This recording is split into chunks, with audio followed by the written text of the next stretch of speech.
नमस्कार, जय जोहार। साथियों, जागो पंच में आप सभी का हार्दिक स्वागत, अभिनंदन।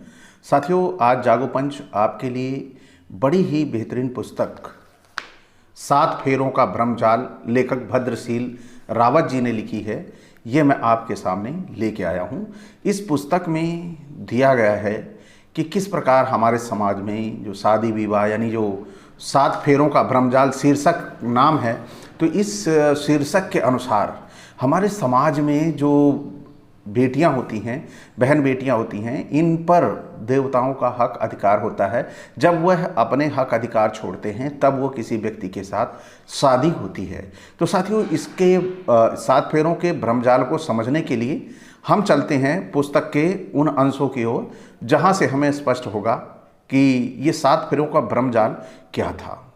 तो साथियों, विवाह से पूर्व हर आर्य कन्या प्रमुख देवों के अधीन बंधक होती थी। यानी कि जितने भी देवता होते थे उन कुछ देवताओं के अंदर बंधक होती थी और जिसके आज़ाद किए बिना उनका विवाह आर्य पुरुष से नहीं हो सकता था। हिंदू विवाह में सप्तपदी को विशेष महत्व है। हिंदू विद्वानों को नहीं मालूम कि ये शब्द सप्तपदी क्यों होती है, यानी जो हिंदू के विद्वान भी हैं उनको भी नहीं पता कि ये सप्तपदी होती क्यों है।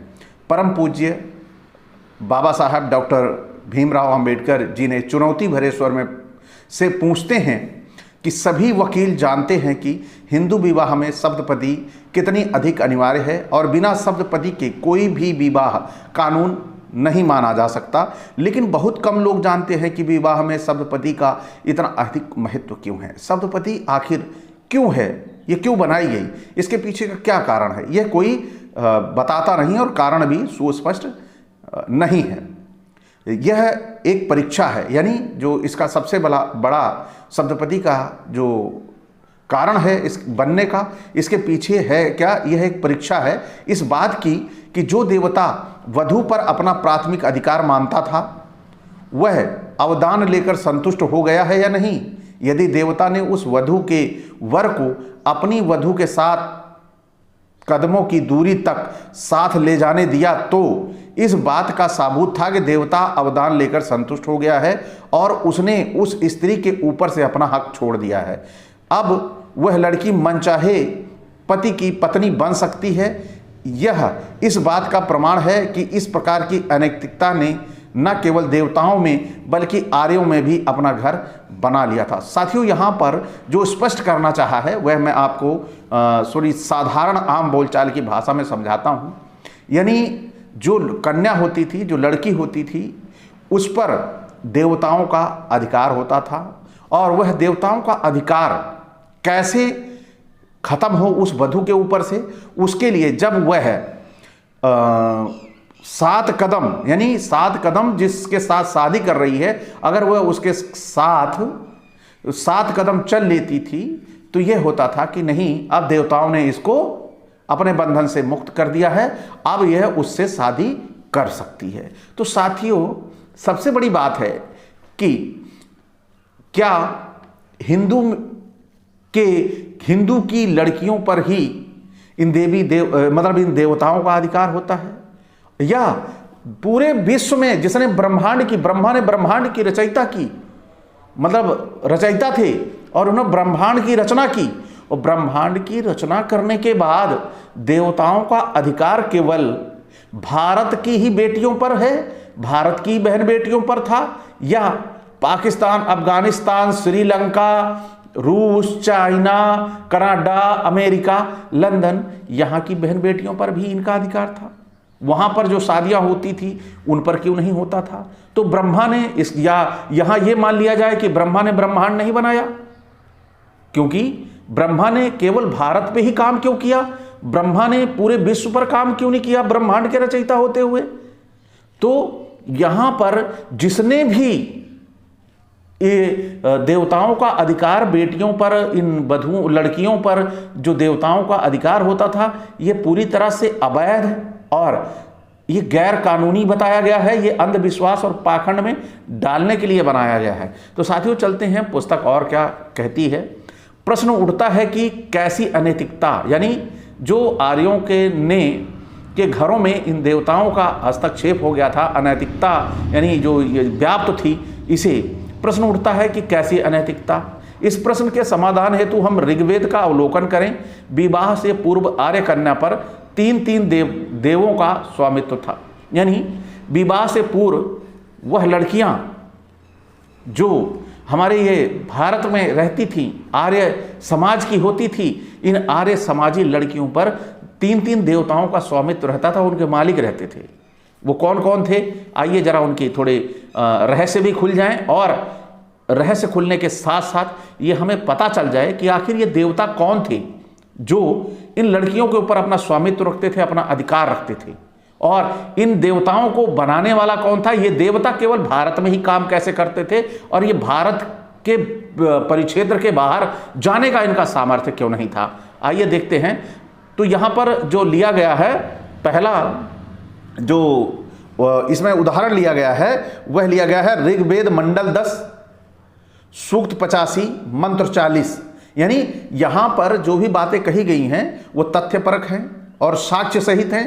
तो यदि किसी व्यक्ति की ठेस पहुँचती है उसकी भावना को, तो कृपया वो संज्ञान लेने का कार्य करें, क्योंकि जब तक आप संज्ञान नहीं लेंगे जो साक्ष्य दिया गया है तब तक आपकी भावना को ठेस पहुंच सकती है। क्योंकि पहली बार जब कभी आप कोई ऐसी चीज़ सुनते हो जो बिल्कुल छिपी हुई हैं और आज समाज में उनका अस्तित्व ना के बराबर है, केवल संस्कृत के जानकार लोग ही जानते हैं, क्योंकि ऋग्वेद का पठन पाठन हमारे जो ओबीसी एससी समाज में है बिल्कुल नहीं है, और यह केवल पठन पाठन इसका उन्हीं जाति विशेष के लोगों में है जिन्होंने समाज को गुमराह करने का काम किया है। तो क्या कह रहा है ऋग्वेद का वो मंडल का 10वां और सूक्त 85 मंत्र 40, ये कह रहा है, हे कन्या, सबसे पहले सोम ने तुम्हें पत्नी के रूप में प्राप्त किया था, इसके बाद तुम्हें गंधर्व ने प्राप्त किया, तेरा तीसरा पति अग्नि और चौथा मानव माना है। यानी पहला पति जो था सोम था, और दूसरा जो था वो गंधर्व था, और तीसरा पति अग्नि था। ये तीनों पहले पति थे। इनसे तलाक होने के बाद ही जितने भी मानवों की शादी इस आर्य समाज में या इस हिंदू रीति रिवाज से हो रही है, तो इन तीनों के बाद ही वो उसकी चौथी पत्नी बनती है। और सभी लोग कहते हैं कि यह मेरी पत्नी शादीशुदा पहले नहीं थी और ये मेरे साथ ही शादी हुई है, जबकि वह 3 तलाकशुदा होती है, यानी 3 से तलाक हो चुका होता है तब वो चौथी की होती है। तो ये जो भ्रांतियाँ और ये जो अंधविश्वास और पाखंड हमारे समाज में डाला गया है, ये बड़ा ही विचारणीय है। इसको जब हम सामने लाते हैं तो लोगों को बड़ी तकलीफ होती है। चलते हैं अब इसमें क्या कहा गया है, दूसरा भी जो इसमें ऋग्वेद का जो दूसरा सूक्त लिया गया है, मंडल वही ऋग्वेद मंडल 10 है, सूक्त 85 मंत्र 41। वो क्या कह रहा है, ये कह रहा है कि सोम ने उस बालिका को गंधर्व को दिया।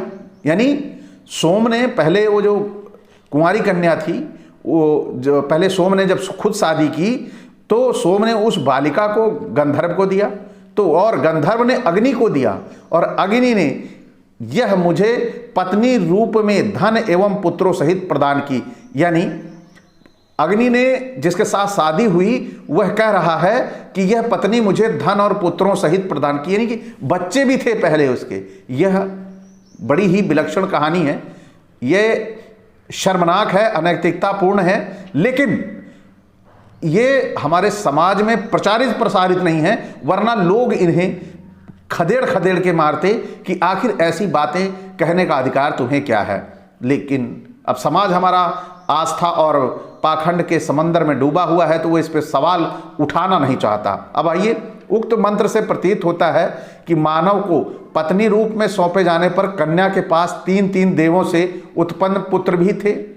मानव पति को पत्नी रूप में सौंपे जाने पर ये पति हुड़दंग मचाते होंगे, अतः उनको शांत करने के लिए उस समय की मान्य रिश्वत दी जाती थी। सप्तपदी से पूर्व अपने शत्रुओं पर विजय प्राप्त करने के लिए वर कहता है कुछ प्रतिज्ञाएं करनी पड़ती हैं। स्वामी दयानंद कहते हैं, इस प्रतिज्ञा मंत्रों से दोनों प्रतिज्ञा करके पश्चात वर वधू के पीछे रह के वधू के दक्षिण और समीप में जा उत्तराभिमुख खड़ा होकर वधू की दक्षिणांजलि अपनी दक्षिणांजलि से पकड़ के दोनों खड़े रहें और वह पुरुष कुंड के दक्षिण में कलश लेके वैसे बैठे। तत्पश्चात वधू की माता या भाई जो प्रथम चावल ज्वार व की धूनी सूप में रखी थी उसको बाएं में लेकर दाहिने हाथ से वधू का दक्षिण पग उठवा के पत्थर की शिला पर चढ़वाए और उस समय ओम ओरोहे मम श्वान स्वमेव तुम स्थिरा भव अभितिष्ठ प्रत्य संबंधस्त प्रतनाय, यानी इस शिलाखंड पर खड़ी हो जाओ, इस शिलाखंड की तरह स्थिर रहो, अपने शत्रुओं पर विजय प्राप्त करो, इन्हें नीचे गिराओ। तो यहाँ पर आप सभी ने ये देखा कि किस प्रकार ये 7 फेरों का जो भ्रमजाल है हमारे समाज में फैला हुआ है। यानी जो पहले से शादीशुदा स्त्री होती है उसका जब तक उन देवताओं से मुक्त नहीं होती तब तक वो चौथे मानव को नहीं मिलती। ये भ्रांति हमारे समाज में बड़ी प्रमुखता से डाली गई है और यह केवल पद्धति भारत में है, यह विदेशों में नहीं पाई जाती। तो साथियों, आज की ये वीडियो आपको कैसे लगी कि हमारे समाज में जो 7 फेरों का यह भ्रमजाल डाला गया है यह कितना भयंकर और खतरनाक है, यह आप सभी के सामने है। तो साथियों, अगर वीडियो अच्छा लगा हो तो लाइक करें और साथ ही सब्सक्राइब करना ना भूलें जो नए साथी देख रहे हैं, और बेल आइकन की घंटी दबा लें जिससे हमारे वीडियो का नोटिफिकेशन आप तक त्वरित गति से पहुंच जाए। इसी के साथ मैं आपसे विदा चाहूँगा। जय भीम, जय मंडल जी।